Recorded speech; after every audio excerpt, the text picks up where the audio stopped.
And here we go again. We're back for another edition of the On the Road Quilt Kit. Let's see, which block are we on now? 1, 2, 3, 4, must be number 5. I have number 5 pulled out. This is the house. You need someplace to go back to when you're on the road, home sweet home. So I have my background fabric ironed again. I'm kind of a stickler for the ironing. I don't ever want a wrinkle to translate through the applique or vice versa.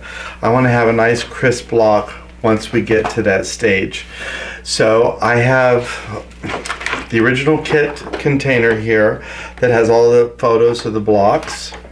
I have my kit for this month, block number 5. It is the house kit. I still have my cutting guide, which helped me make sure that I had the correct background for the block and the right orientation. There was one little mistake in here, but I'll address that when we get to it.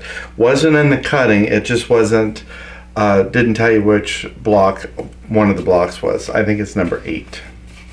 But we're gonna go ahead and pull the camera in and pull out all of our pieces, and we can get started on this fun house block. This one should go together again rather quickly, and we're making good progress on this quilt, and I'm really glad that you're sticking around with me to see it through. Each month I like to really take a good time pressing my fabric.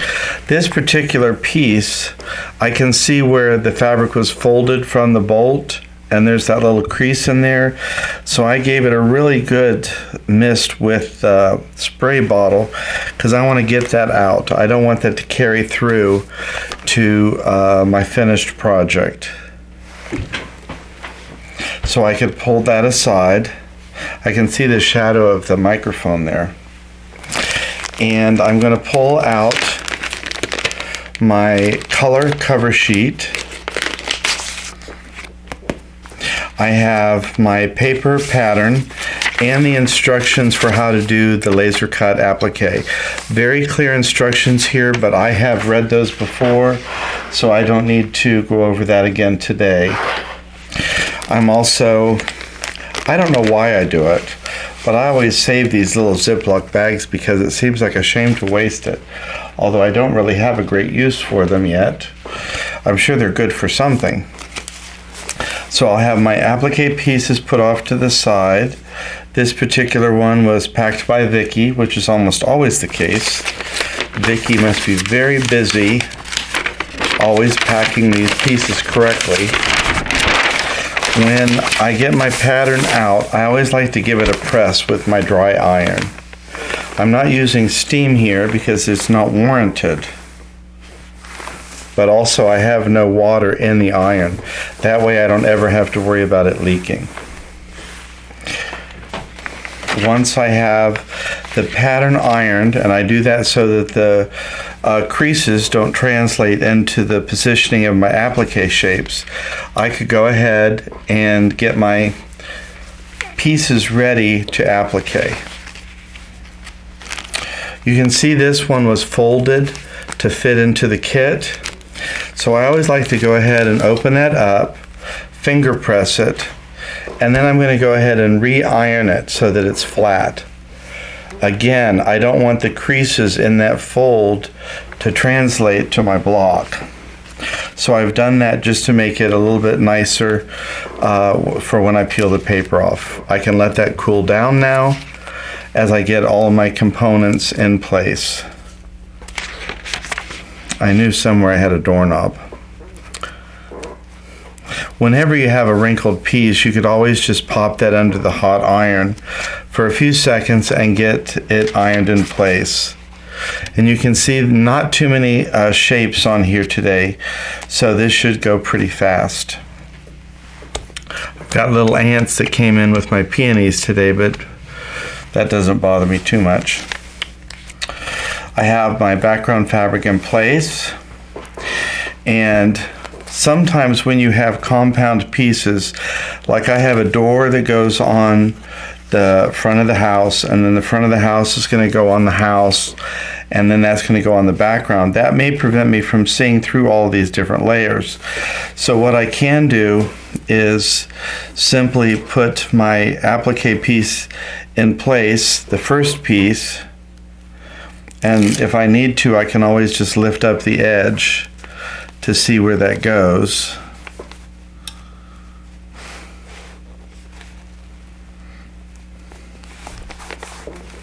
Then I can put the next piece in place, and you can see how there's a little bit of an overlap here from the front door section, the alcove, to the front of the house. So I can put my house in place and then peel off the paper backing for the entry part, and I can go ahead and overlap that. Now those two components, three components, are all stuck together. I can also go ahead and put my window in place.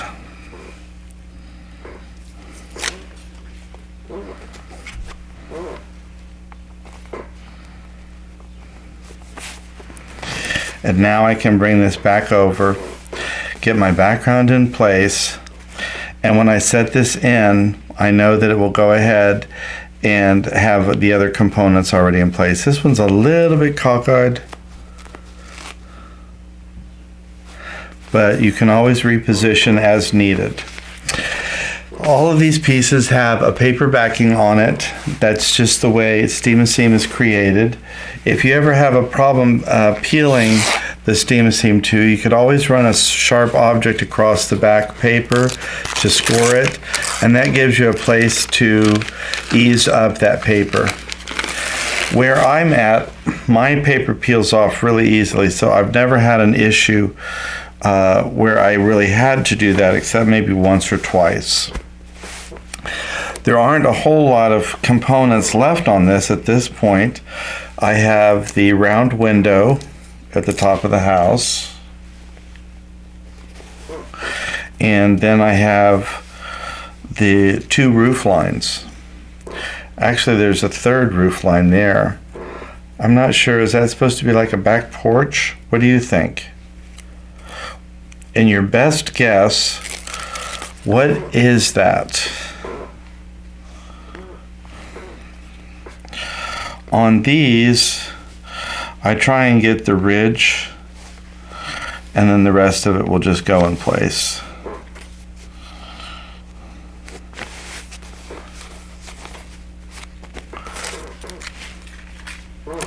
We have our roof line over the entry, and you can see how easy mine is peeling off.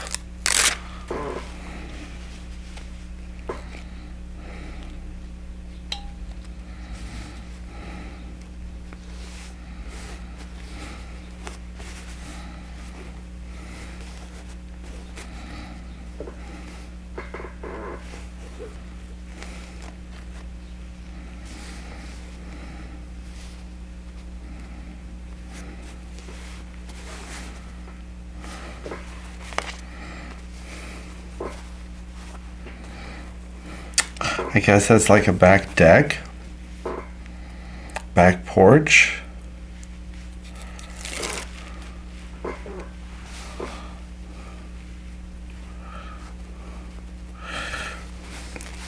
Want to line this up perfectly with the bottom of the house here and with the side of the house here.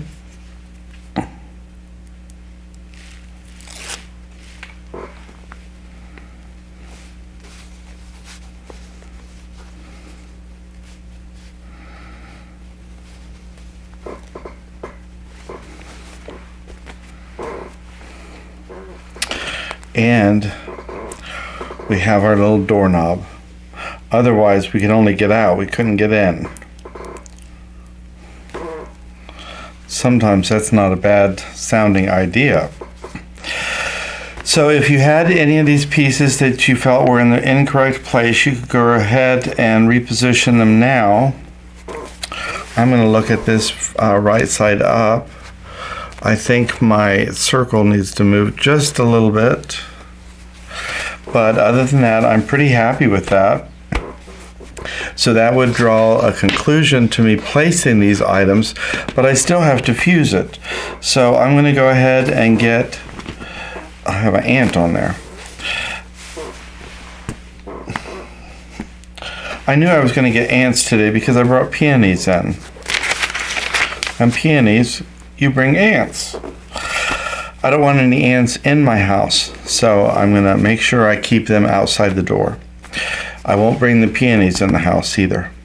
I'm going to get my Teflon pressing sheet. I'm going to fuse this in place using water from a spray bottle and my iron, my dry iron. I'm going to put these aside for the moment, and we're going to get ready to fuse. I have my block ready, and I'm going to go ahead and spritz the components of the applique, because those are the ones that I want to activate the fusible for.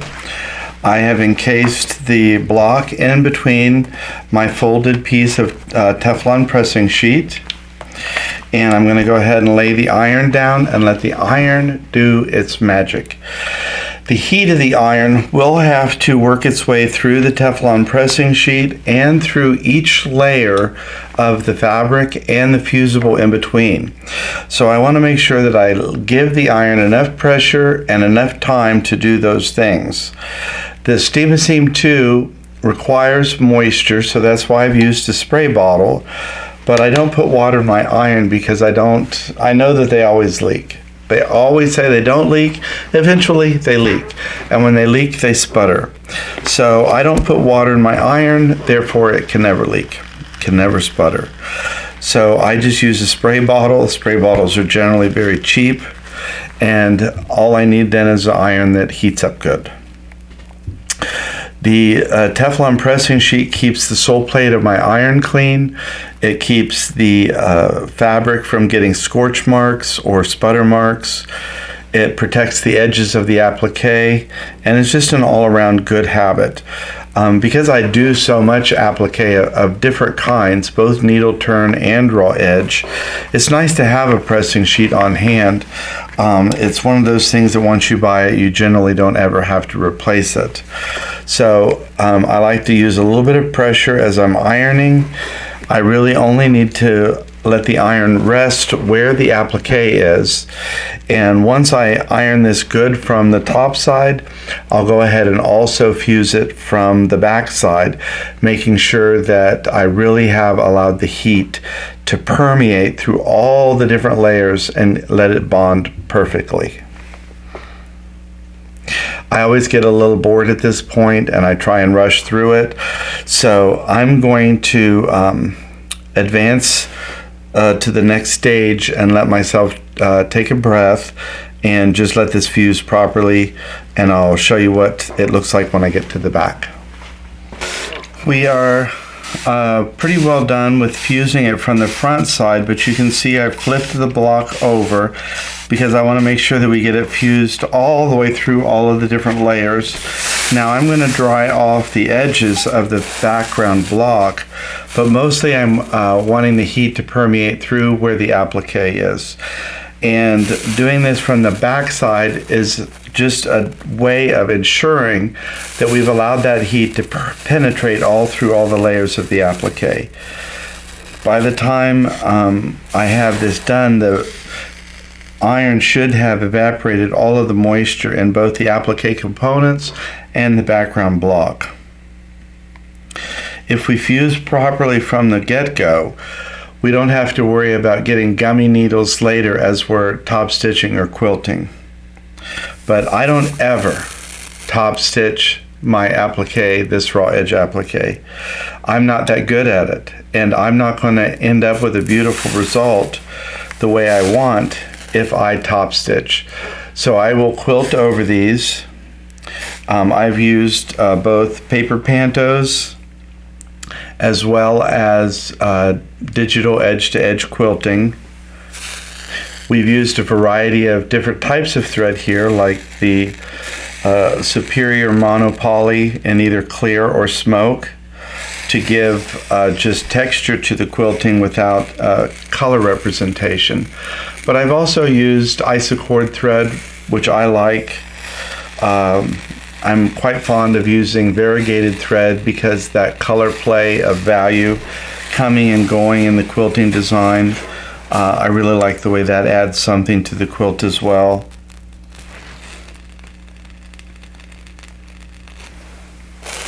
I want to play with some other types of thread as well, but I actually have to get it to work first. So if I turn the block over and pull away my Teflon pressing sheet, you could see 1, 2, 3, 4. I think this is 5 again, right? We have block number 5, our house. Everything is fused properly in place. Oh, look what happened. My doorknob is in the wrong place.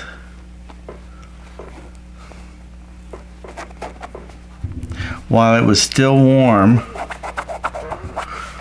I was able to get it up. Now that's going to leave a little bit of a spot there. I have an echo. But at least I got it off. If I had let that cool, it might have been too late. But because I peeled furiously while it was still warm, I was able to get that doorknob in the right place. I'm hoping when the whole quilt is finished, you won't see that echo so much. But I may be able to try a little cleaning and see if anything will take that off. Anyway, I've got block number 5 done. Once I get it up on the wall, we'll see if you can see the dot. I know some of you will say you can see it. Okay, tell the truth. Can you see my echo or not? I can see it because I know it's there. But I have my 5 blocks finished. And that's the funny thing about those pieces that are like ultra suede. They are the ones that you have to be the most careful with because they're a little bit thicker and heavier. The seam 2 tackiness isn't quite as adherent enough to hold it in place. So I have had trouble with those in the past. You do have to really watch those. But I think I've caught it in time. I could try cleaning that maybe with a little Q-tip or toothbrush later and see if I can get off some more of that little echo. But I'm on to block 6 next. So we only have 10 blocks, so we're more than halfway through here. And I really want to thank you for stopping by. Sometimes I don't mind making a mistake like that because it teaches everybody. I mean, we all make mistakes. There's no point in pretending that I'm perfect. And I'm not a perfectionist, actually. I'm very willing to make a mistake and keep going because that's just the way life is. I would rather seek joy and completion than I would perfection. I think perfection's overrated. So thanks for stopping by the studio today. We always thank you for your support, for thumbs up and good comments. And we'll see you again here in the studio next time.